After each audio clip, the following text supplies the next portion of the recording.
আজকে যদি ভালো সময় হতো কত হাসি খুশি করে সবাই যেতে পারতেন, আর এখন আমারও আপনাদের চোখের পানি দেখতে হচ্ছে। সাধারণ মানুষ কি দোষ করেছে? আমি আসলে আপনাদেরকে আমি কি বলে সান্ত্বনা দেব?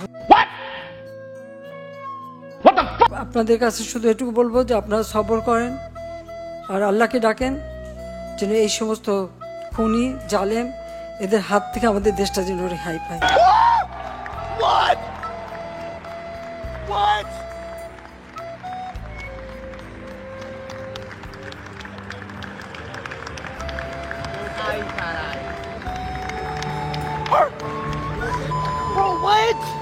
যারা এই খুনের সঙ্গে জড়িত খুঁজে খুঁজে বের করে তারা অবশ্যই যেন শাস্তি পায়, সেটাই আমার প্রচেষ্টা থাকবে, সেটাই আমি করবো। আপনাদেরও সাহায্য চাই। What?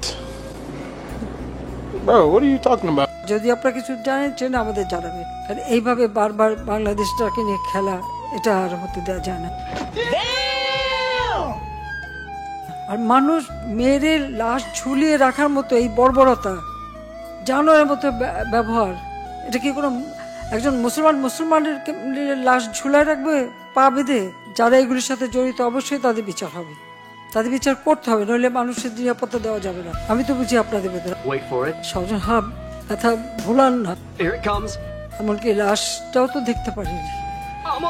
এই বাপ মা ভাই বউ এদের হারানোর ব্যথা নিয়ে আমাদের চলতে হয়। আমি আপনাদের মতনই একজন, বাবা মা ভাই হারানো সেই এতিম। No, God, please, no, no, no, no! এমনকি লাশটাও তো দেখতে পারিনি, তখন দফনটাও তো করতে পারিনি। আপনারা আপনজন হারিয়েছে, আপনারা একটা শোক সইতে পারেন না, আর আমি কি শোক সই। Stop it. Get some help.